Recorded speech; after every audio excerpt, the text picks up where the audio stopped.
নেত্রকোনায় সড়কে সবজির পাইকারি বাজার, যানজটে ভোগান্তি।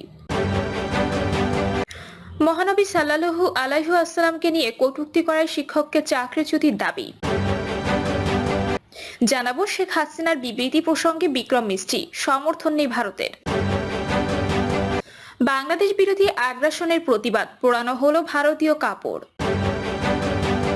এবং সর্বশেষ জানাবো সিন্ডিকেটে বেড়েছে মুরগির বাচ্চার দাম, 2.5 মাসে লুটপাট 720 কোটি। শুনছিলেন সংবাদ শিরোনাম, এবারে বিস্তারিত। নেত্রকোনায় সড়কে সবজির পাইকারি বাজার, যানজটে ভোগান্তি। নেত্রকোনা শহরের প্রাণকেন্দ্র ছোট বাজার এবং মেছুয়া বাজার সংলগ্ন সুপার মার্কেট এলাকায় ব্যস্ত সড়কে বসানো হয়েছে কাঁচামালের পাইকারি বাজার। এতে শহর জুড়ে তীব্র যানজটের সৃষ্টি হচ্ছে। আড়তদারি বাজার অন্যত্র সরিয়ে নেওয়ার কথা বলা হলেও কোনো কাজ হচ্ছে না, ফলে যানবাহন চলাচলে যেমন সমস্যার সৃষ্টি হচ্ছে, তেমনি মানুষের ভোগান্তি শেষ নেই। নেত্রকোনা শহরের মেছুয়া বাজার সংলগ্ন গৌরীপুরের কাচারির মাঠে 1988 সালে তৎকালীন ঢাকা বিভাগীয় উন্নয়ন বোর্ড থেকে সুপার মার্কেট নির্মাণ করে পৌরসভার কাছে হস্তান্তর করা হয়। পরে পৌরসভা দোকান ভাড়া দিলেও সুপার মার্কেট থাকেনি। এখানে কাঁচামালের আড়তদারির ব্যবসা শুরু হয়।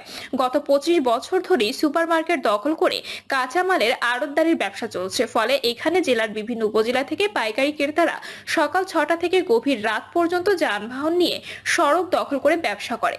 ঢাকা সহ বিভিন্ন এলাকা থেকে ট্রাক সহ অন্যান্য যানবাহনে আসা কাঁচামাল সড়ক দখল করে উঠানো এবং নামানো হয়। ফলে এই কারণে এই সড়কে যানজটের সৃষ্টি হয়। বিশেষ করে শিক্ষা প্রতিষ্ঠানে এবং সরকারি অফিসে যাতায়াতের সময় এখানে এক ধরনের অচলাবস্থার সৃষ্টি হয়।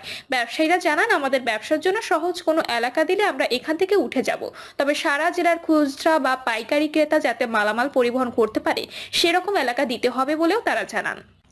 এদিকে নেত্রকোনা জেলা আইন শৃঙ্খলা কমিটির সভায় নেত্রকোনা সুধীজন রাজনৈতিক নেতৃবৃন্দ সুপার মার্কেট থেকে কাঁচা বাজার অন্যত্র সরিয়ে নেওয়ার জন্য আলোচনা করলেও কোনো কাজ অদ্যাবধি হয়নি। বীর মুক্তিযোদ্ধা হায়দার জাহান চৌধুরী বলেন, যানজটের অন্যতম কারণ যে এই সুপার মার্কেটের আড়তদারি ব্যবসা, তা নিয়ে তেমন জোরালো কোনো কথা কেউ বলছেন না। এই কাঁচা বাজার এখান থেকে না সরানো পর্যন্ত জেলা শহরের যানজট কমানো কোনোভাবে সম্ভব নয় বলেও তিনি উল্লেখ করেন। মহানবী সাল্লাল্লাহু আলাইহি ওয়াসাল্লামকে নিয়ে কটূক্তি করা শিক্ষককে চাকরিচ্যুতির দাবি।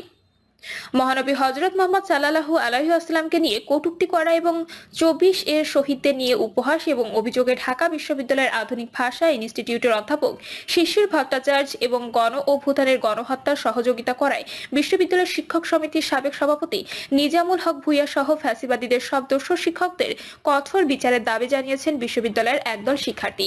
এ সময় আওয়ামী লীগের আমলে করা সিন্ডিকেট ভেঙে দেওয়া এবং দ্রুত সময়ের মধ্যে ডাকসুর রূপরেখা প্রণয়নের দাবি জানান শিক্ষার্থীরা। এ সময় শিক্ষার্থীরা হই হই রই রই, শিশির তুই গেলি কই, বিশ্বনবীর অপমান সইবে না মুসলমান, ধর্ম শহীদ নিয়ে তামাশা চলবে না। শিশির নিজামুল হকের দুই গালে জুতা মারো তালে তালে, অবৈধ দালালদের ফ্যাসিবাদের সিন্ডিকেট ভেঙে দাও গুড়িয়ে দাও, শিক্ষক সমিতি বয়কট, ফ্যাসিবাদের দালালেরা হুঁশিয়ার সাবধান স্লোগান দিতে থাকেন। শেখ হাসিনার বিবৃতি প্রসঙ্গে বিক্রম মিস্ত্রি, সমর্থন নেই ভারতের। বাংলাদেশের অন্তর্বর্তী সরকারকে সমালোচনা করে ক্ষমতাচ্যুত প্রধানমন্ত্রী শেখ হাসিনার বিভিন্ন বিবৃতিতে ভারতের সায় নেই বলে জানিয়েছেন পররাষ্ট্র সচিব বিক্রম মিস্ত্রি। লোকসভার বিরোধী দল কংগ্রেসের নেতা শশী থারুরের সভাপতিত্বে পররাষ্ট্র বিষয়ক সংসদীয় স্থায়ী কমিটিকে দেওয়া ব্রিফিংয়ে তিনি কথা বলেন।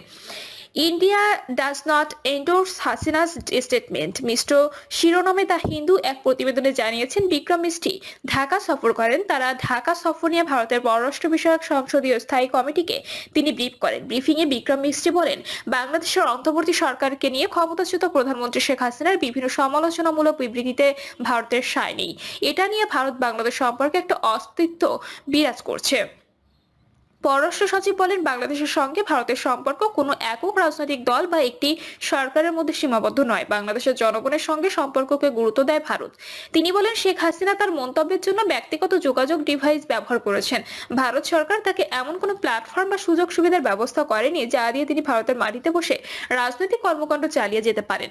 এটি তৃতীয় কোনো দেশের অভ্যন্তরীণ বিষয়ে ভারতের হস্তক্ষেপ না করার ঐতিহ্যগত নীতিরই অংশ বলে তিনি উল্লেখ করেন। হিন্দুর প্রতিবেদনে বলা হয়, বিক্রম মিস্ত্রির এই বক্তব্য অত্যন্ত অত্যন্ত তাৎপর্যপূর্ণ, কারণ শেখ হাসিনা বাংলাদেশের প্রধান উপদেষ্টা ডক্টর ইউনূসের নেতৃত্বাধীন অন্তর্বর্তী সরকারের সমালোচনা করে ভিডিও বার্তা দিয়ে আসছেন। পররাষ্ট্র বিষয়ক সংসদীয় স্থায়ী কমিটিকে বিক্রম মিস্ত্রি বলেন, ঢাকার সময়কালে তিনি অন্তর্বর্তী সরকারকে জানিয়েছেন বাংলাদেশের সঙ্গে ভারতের সম্পর্ক একটি বিশেষ রাজনৈতিক দল বা একটি নির্দিষ্ট সরকারের মধ্যে সীমাবদ্ধ নয়। বাংলাদেশের জনগণের সঙ্গে সম্পর্ককে অগ্রাধিকার দিয়েছে ভারত।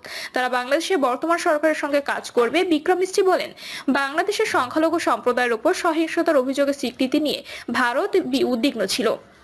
তবে সবশেষ খবর হলো, শেখ হাসিনা সরকারের পতনের পর থেকে এ সংক্রান্ত সহিংসতার ঘটনায় জড়িত ৮৮ জনকে গ্রেপ্তার করা হয়েছে বলে জানিয়েছেন বাংলাদেশ কর্তৃপক্ষ। এই খবরকে ভারত স্বাগত জানায়। একাধিক সূত্রের তথ্যমতে বিক্রম মিস্ত্রি আরো বলেন, তার ঢাকা সফরের পর দুই দেশের মধ্যকার সম্পর্কে দৃশ্যমান উন্নতি হয়েছে। বিক্রম মিস্ত্রি বলেন, দুই পক্ষই তাদের উদ্বেগ ব্যাখ্যা করেছেন। অনেক দোষী সাব্যস্ত সন্ত্রাসী, যাদের মধ্যে ভারত বিরোধী বক্তব্যে লিপ্ত থাকা ব্যক্তিরা রয়েছেন, তাদের মুক্তির বিষয়ে বাংলাদেশ কর্তৃপক্ষের সিদ্ধান্ত নিয়ে ভারতের গভীর উদ্বেগ রয়ে গেছে। আর বাংলাদেশের ঘটনা নিয়ে ভারতীয় সংবাদ মাধ্যমের অপতথ্য প্রচারের বিষয়টি ঢাকা তুলে ধরেছে।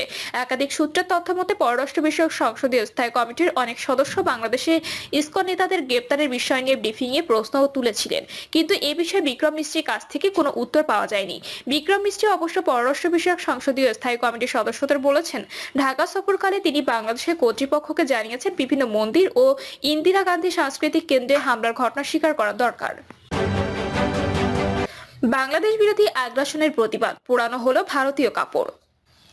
বাংলাদেশ বিরোধী ভারতীয় আগ্রাসনের প্রতিবাদে জয়পুরহাটে নাগরিক কমিটির ব্যানারে আয়োজিত মানববন্ধন থেকে ভারতীয় কাপড় পোড়ানো হয়েছে।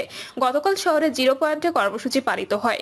এই কর্মসূচিতে সভাপতিত্ব করেন জয়পুরহাট জেলা বিএনপি যুগ্ম আহ্বায়ক আব্দুল ওহাব। বক্তব্য দেন জেলা যুবদলের সাবেক আহ্বায়ক ATM শাহনেওয়াজ কবি শুভ্র।